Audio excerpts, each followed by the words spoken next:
Beginner series, advanced courses, and everything in between, CAD Junkie brings you the best in Modo, SolidWorks, and Rhino video training ever. On the face of the earth. Ever. Get your premium membership and a leg up on your coworkers at cadjunkie.com. Adam, if design were a sushi platter, you would be the twitching octopus arms dancing across the plate, drenched in soy sauce and wasabi. Just the way I like it. Welcome to Engineer vs. Designer. The podcast. For product designers, engineers, and people who make a living drawing spaceships and concept bikes. My name is Adam. And my name is Josh. Each week we bring you the freshest product design juice squeezed straight from the lobes of our esteemed guests. This week we talk with the one and only Scott Robertson, concept artist, product designer, former instructor at Art Center in Pasadena, and founder of publishing company Design Studio Press. Scott also has motion picture experience, having worked on films like Minority Report, among a slew of other side projects. Wow. Scott Robertson, welcome to the show. Our first question for you, if you could be reincarnated and come back into this world as any product design in history, which product would that be? Oh, product design in history. Yeah, I was trying to think of, cars fall into products as well, but I might have to go with the new generation. I would probably, I'll pick one from the past and one from, today. I would probably say, I'm going to say typewriter. Okay. From the past. Nice. Or I'm going to say iPod from our generation. All right. Great answer. Yeah. I actually would have chosen OxyClean wipes. The wipes. Disposable. Not preparation 8. No, you would, Josh. And speaking of well-designed disposable objects, Josh, moisten our dry, flaky brains with the wet wipes of knowledge. What have you got for us this week? Well, our guest, Scott Robertson, is not only a legend in the field of concept art, but he's also an accomplished designer who, after graduating Art Center in 1990, opened up his own consultancy in San Francisco. And apparently it was there that he jump-started his career with a bunch of different companies, including BMW Design Works, Nike, Universal Studios, Mattel, Rockstar Games, Sony, and a bunch of others. And of course, our concept work like drawthrough.com, which is a site that I love, made him a household name among industrial designers. Scott, what is it like to be Scott Robertson? It's busy. I can imagine. It's busy. It's busy and probably not as glamorous as it might sound. Really? So, wash the dishes and clean the car and stuff. Yeah, all the same old stuff, and and trying to run the publishing company. So the Design Studio Press responsibilities of, running the editorial side on that. And then we're starting up workshops again now in my studio. So, yeah, it's well, so let's get your plug in here. What are you doing these days? What are you up to? Well, let's see. My time right now is divided between, Design Studio Press responsibilities, so running that company. And we have 48 books in print now, and we're number 49 and 50 are going to press on Monday. Wow. Congrats. We have another 12 planned over the next year. So this time next year we'll be to 60 titles. Wow. I am going to go broke because of you guys. You got to come to one of my workshops. You can get them all half off. All right. There you go. Well, among so many great guests we've had on our show, and because we love concept art so dang much, we're absolutely delighted to have you on the show with us. So, Scott, you grew up in rural Oregon, I believe, and your father was an illustrator. At what point did you realize that you were going to be a concept artist / designer? How did you end up going down to Pasadena?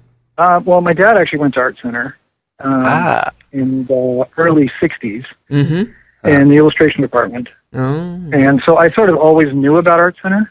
And I think had my dad done it over again, he probably would have gone in the industrial design program, because he ended up designing a lot of homes that we built as a family, and we did all sorts of projects that were very much of the industrial design realm.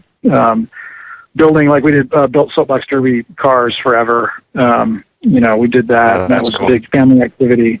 And they weren't, it's not like soapbox style at that time. It was full,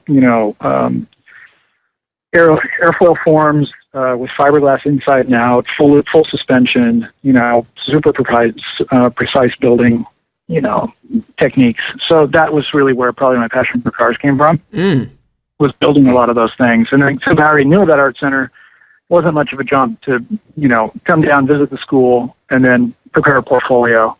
But I did go to Oregon State for a couple of years to see if there was anything else I liked more than pursuing a career, in the visual arts.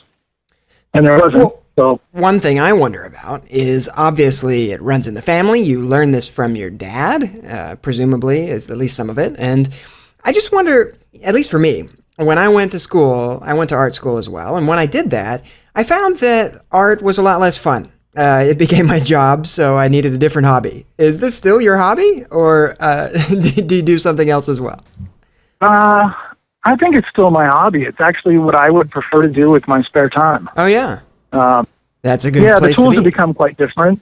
And I think it's because of the entertainment angle. And I also have an outlet because of the books. So when I go and spend free time, say, creating a bunch of, doing a bunch of spaceship sketches or something, I always know that I can put those aside and that at some point I'll drop them into a book. So I can almost semi-justify, right, spending personal time and doing hobby stuff that I, the parts of the creative process that I enjoy the most, and knowing that I can document that and then try to renew, or sort of recoup some of those expenses of that time investment. Wow. And draw through is the hobby side of it? Yeah, well, no, that's kind of like an archive site of personal and professional work. But there's a lot of professional work on there. And that's kind of the archive. The more running experimental stuff is on my blog. So it's just drawthrough.blogspot. And so that's where the experimental stuff gets documented. Drawthrough.blogspot.com, I'm assuming. So yeah, we'll have to check that out. Yeah, so that's where doing a lot of stuff over the last year with Moto. So. Oh, right, yeah. So doing a lot of that sort of 3D sketching and rapid viz things that are a little bit outside normal model building and rendering exercises for people. So that's kind of fun to do. Well, all the Motonauts out there are going to want to check that out for sure. And Scott, I cannot wait to hear more about your background, your books, all that stuff. But Josh, right now, is being attacked by angry ninja honeybees at the moment. So we're going to be right back.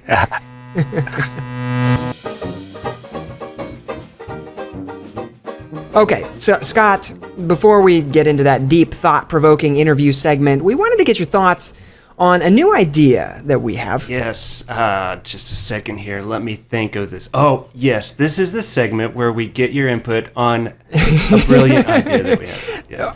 A possibly brilliant idea. It's a cool idea we came up with over limoncello last week.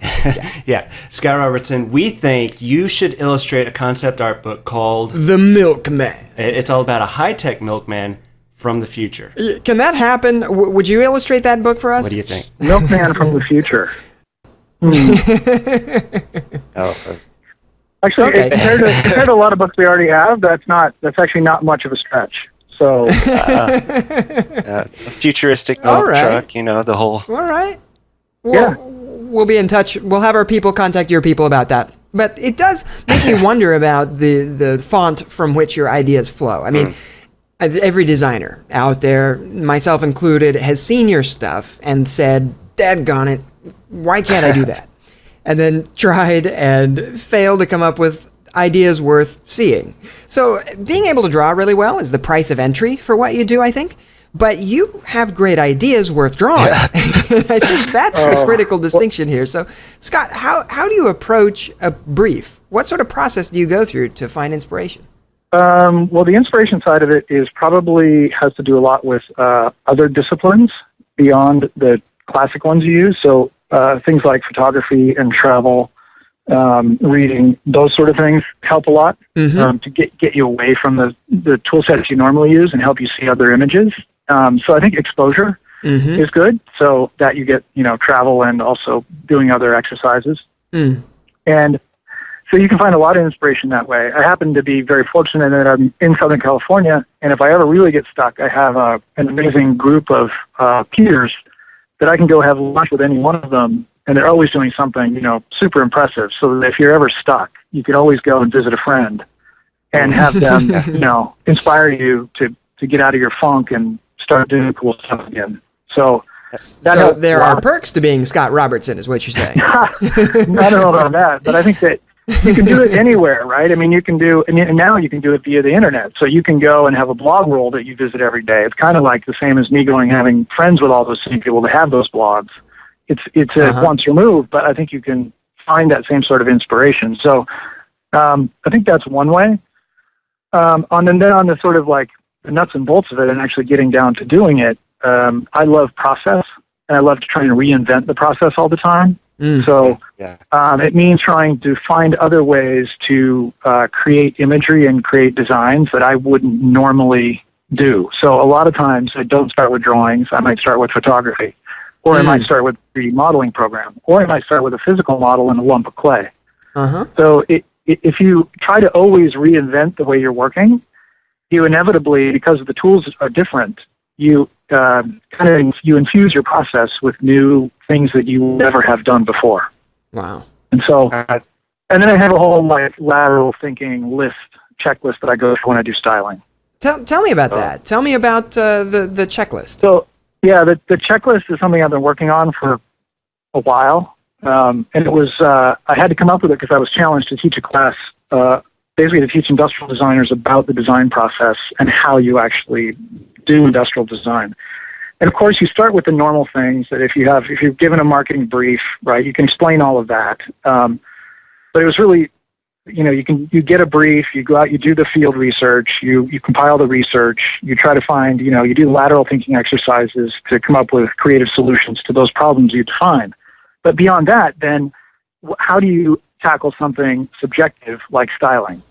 And so my checklist is really about the styling side, because so much of the entertainment work is styling first and function maybe, right? So, so I have it. So I've come up with this thing. It's kind of a proximity-based styling approach. So it starts when, and you can apply it to all industrial design projects as well. It's like you walk into a showroom and you see a car from the distance, or you see a shoe on a wall, right? And so that's the distance read. And so when you're far away, what draws you in? And, if you're looking at a car across a parking lot and you can't see the details, it's usually proportion, stance, and silhouette. So I design these gates. So when I do thumbnail sketching, I try to find an interesting silhouette, proportion, and stance before I go to the next thing that arrives as you take a step closer to that object. So as your proximity diminishes towards the object, new things become apparent. And so my list, and they can change in order too, depending on what the object is. So there are some objects that you never see from a distance. You only see them when you're holding them in your hand. And so at that point, maybe the distance read is secondary to the graphics, for instance.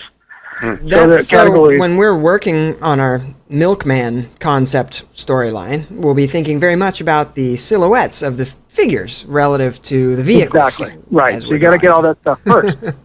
So it's about, so my categories are, first usually is always silhouette, proportion, and stance. Then there's value graphics. Value graphics are what I lump into, if you're looking at an object from across the way and it has a dark spot on it, you don't know if the dark spot is actually a hole or if it's just a painted dark spot. Okay. So you're just composing in space. You're composing visual elements in space. Right. Yeah. So for instance, this would be like window graphics. So for instance, if I had if I was designing a black limousine with black windows, I would say I could pretty much ignore the value graphics of that product. Right? Because it's black on black. So therefore the shape and the contrast between those two elements, I don't have to worry about the shape of them because they're going to be way, way, way down the priority list. Whereas if it's a white limousine with black windows, now from a distance, what becomes almost the most important thing, right, from a styling standpoint, shape of those windows. Okay. Bingo. So now, if you know that from the beginning, and you know that your object's going to be high contrast or have a lot of value graphics, then you better put more time into that before you go to things like transitional forms. And transitional forms, you have to be even closer, and you have to have the light has to be in the right way in order to see the radiuses and the silhouettes and those sorts of things. Absolutely. But in flat light on a foggy day, you don't see that stuff. So other things become more important. And then there's infographics, which are like on-off switches, advertising, model names, maker, that sort of stuff. Then there's line graphics. Line graphics can be design lines or cut lines. And there's materials. But a lot of times some products are offered in only one material. Other times they're offered in multiples. So that helps you. It always helps you. It just helps you to build a hierarchy of where you should be spending your time. And arriving at a nice solution before you go do the next thing. And the last one is tactile feedback. The last one? Tactile feedback. Right. Okay. Because then you finally get close enough that you reach out and you touch the object, and then there has to be, what are you bringing that's special, that part of the experience. That's fantastic. That is wonderful insight. We'll talk more on it in just a bit. Stay tuned next week where we will discuss another amazing idea.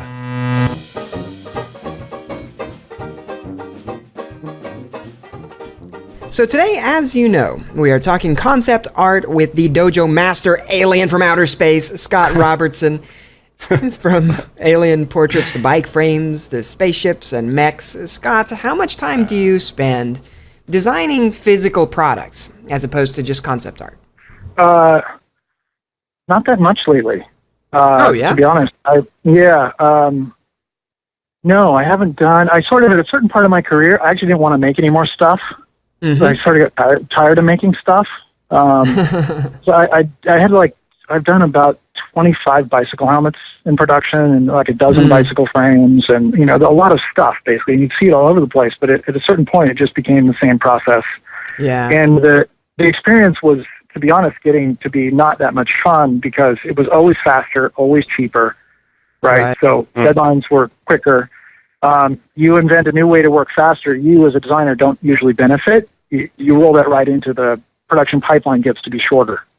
But by working creatively, you don't get to have a better, quality of life or work experience. So, at a certain point, I thought that, and I also realized that my favorite part of the process was the front end. So doing things for like a video game, let's say I really love designing cars, right? But I want to do things that are a little bit more thematic. And I don't really say I love designing cars, but I don't believe in them as products because they're dirty and they burn oil, right, et cetera. So how can I still get to do the part of the process that I really love as an industrial designer without the back end of it being ever built? And so the answer to that was doing concept work for video games, right? So you could actually go build an experience and design all the stuff for an entire world. And then when it's done and people have experienced those, seemingly physical objects, they just flip the switch and it all goes away. So in a way, I get to do all the same front end work that you do in classic industrial design projects, but without them being actually physically made. So as a concept artist in the digital age here, how have the digital tools helped? Do you still prefer the number 2 pencil versus a stylus? Or has digital illustration hurt the craft of, coming up with that idea and expanding on it?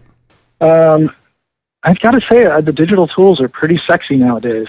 They really are. I mean, I've explored them quite a bit in the last couple of years, like I mentioned with Remoto, and there are things that I can create with those tools that I can't draw.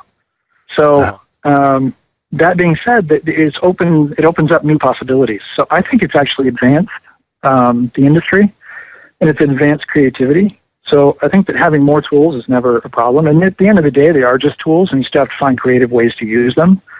But the way they can be used creatively now is where I think we're just scratching the surface of that versus how much more creatively can you use a marker and a pencil and, gouache. I think that's been pretty exploited.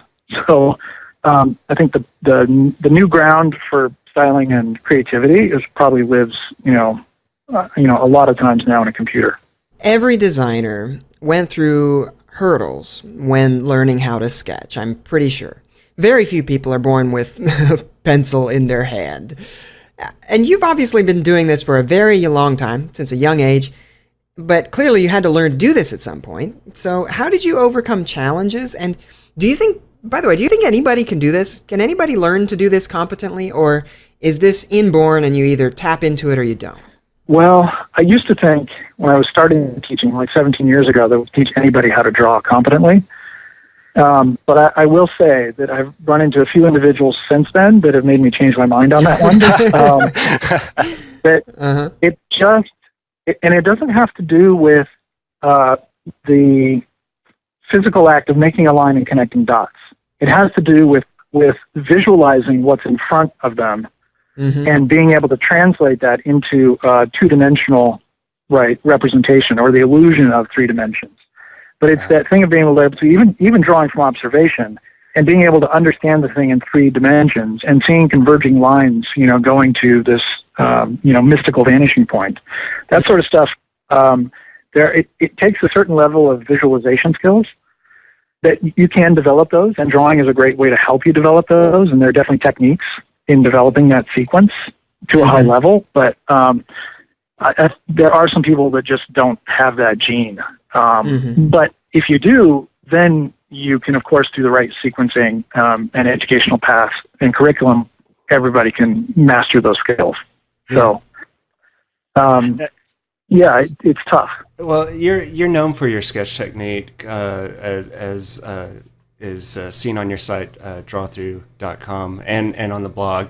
You're also exploring the realms, as you mentioned, with Modo.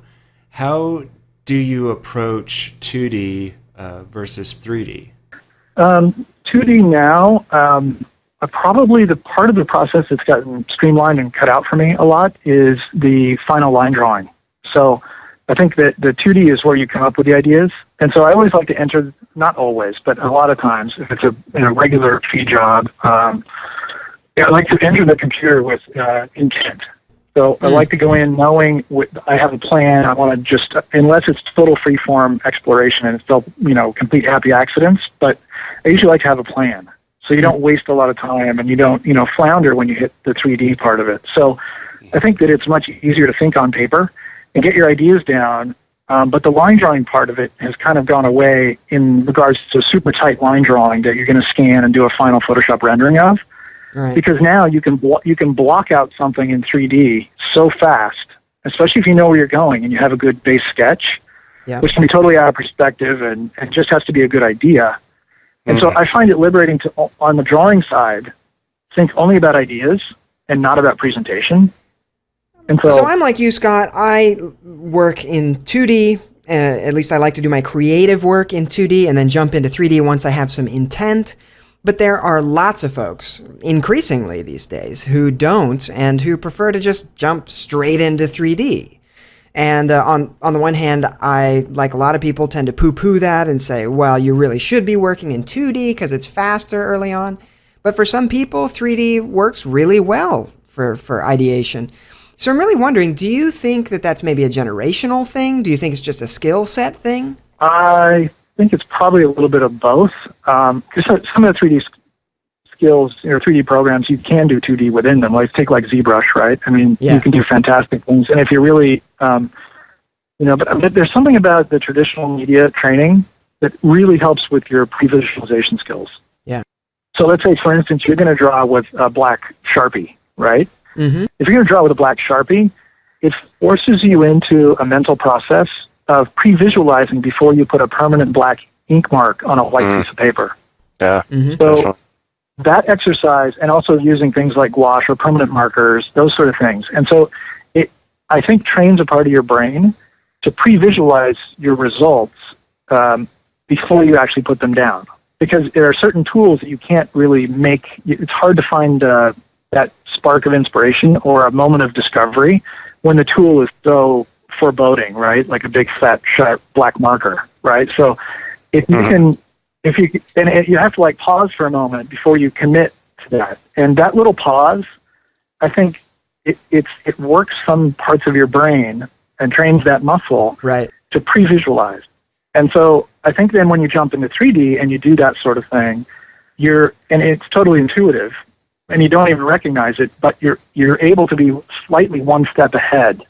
And you're expecting things to go the way they should when you block things out. So I've seen a lot of people make the transition, and a lot of people that have great foundation skills in drawing and painting and sculpting make a really seamless transition into using the 3D tools. But a lot of people I've seen that did 3D only and never built things with their hands, for instance, right? They have a difficult time. So it's really more about, can you build things? Because when I draw, it's not about illustration, it's about model building. Right? Because I'm drawing with cross sections, I'm drawing through the shape like it's invisible. It's like drawing wireframes, right? So that's really pre-visualizing and model building, and that's really the exercise. It's really not drawing for the two-dimensional effect or two-dimensional outcome, even though that's what it is. It's really drawing in 3 dimensions on a two-dimensional piece of paper. And so that really, if you learn to draw that way, it's really just like you're building computer models. This is great insight. It makes sense why you teach a lot of this. And you've been working at Art Center for a few years now. Of course, you went there, went to school there, your father as well. How do you approach the curriculum when teaching these up-and-coming designers and concept artists? So I taught at Art Center for 15 or 17 years, and then I was the chair of the new entertainment design program for about 5, and then I resigned about 2 years ago. Oh, okay. Okay. So I'm no longer there. They need to update their website. But I did design that curriculum. So 32 studio classes over a 4-year period. And it was all concept design. The entire program's concept design for 4 straight years. Wow. And you design everything. It's basically world building, right? So you do environments, characters, vehicles, and props, which covers everything. So in crafting that, it really is about 6 terms. It's an 8-term program. So it's like 6 terms or 3 academic years worth of foundation disciplines. And then really in the last year, you build an incredible portfolio. So it's like, say, 3 years of foundation rendering and drawing, right? And then in addition to that, it's another 3 years on sequencing through design techniques and methodologies. So it's all the stuff I've been talking about, and just putting it all in the right sequence to support all of those different subjects. So, I mean, effectively, it's just world building, and it's everything in an imaginary world, which, to be honest, is what industrial design is. You know, you're imagining an end user without using a product nobody in the world has never seen before, working a lot of times in a way that's never been used before or experienced. So I think the methodologies from industrial design perfectly overlay on top of, the entertainment world. What you need in addition to that, you need amazing illustration skills with it. So you have to put the two together.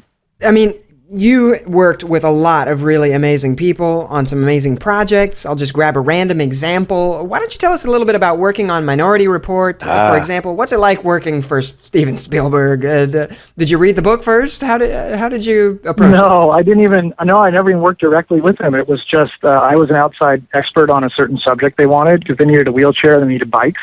And then, so I worked with a fantastic production designer by the name of Alex McDowell. And so he's a great production designer. And I had friends who were working full-time in the art department, and then I was outside the art department. And we did, some fun bikes, which was incredible. And that's actually I will say the one thing that I did experience with that was the desire, and now it's very commonplace, of all the big directors and movie makers, they want to see things photoreal. So when you show concepts, you're showing your finished concept, even for the first time, in a photoreal rendering. So that's really where they want to see what it's going to look like in the finished film, even the first time they see it, to critique it. They're not looking at sketches. A lot of times people don't. There are directors that do, but a lot of them want to see it, full color, finished photoreal. So that was where I really started to get more heavily into doing the photoreal Photoshop renderings. Well, now you have worked with Sid Mead, right? He's an alumni of Art Center too. He did movies worked on movies like Blade Runner, Aliens. Did you find that that you both had similar processes for coming up with new ideas? Yeah, a lot of the guys do. They're all. It's very much it's oddly enough, it's really industrial design as a methodology applied to world building. So, and that's kind of the default process that we use. And a lot of times on a big movie, you'll have a research department And it's very much like a student going out and making their style boards and researching trends and, making predictions on the future. Mm-hmm. And you'll have, Minority Report, I think, had a panel of futurists that, Stephen organized, and then the guys that were full-time art department, took all the information from those futurists and tried to incorporate it into making that, vision of the future.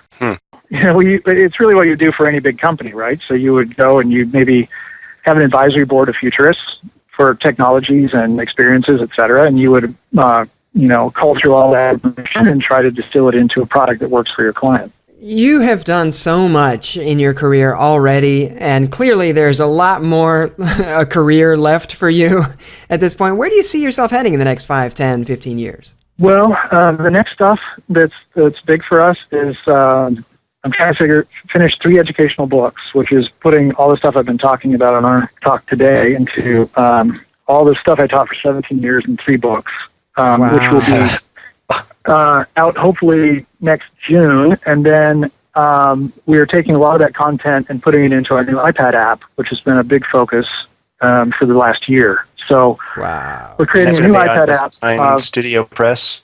That's going to be it. Design Studio. Well, I actually founded a new company with Rob Baldwin and called NeoBooks. And NeoBooks is a company that is basically a technology company, and we're creating its own ecosystem for looking at books, tutorials, as an embedded movie player. It's got some great book viewer, book bells and whistles that are different. And we're also opening up. That is fantastic. So we're making that also available for people to self-publish. So anybody around the world that wants to post their book on an iPad, but in a sexier way than anybody else has done before, will be able to do that. And we're about, a couple months away from our soft launch.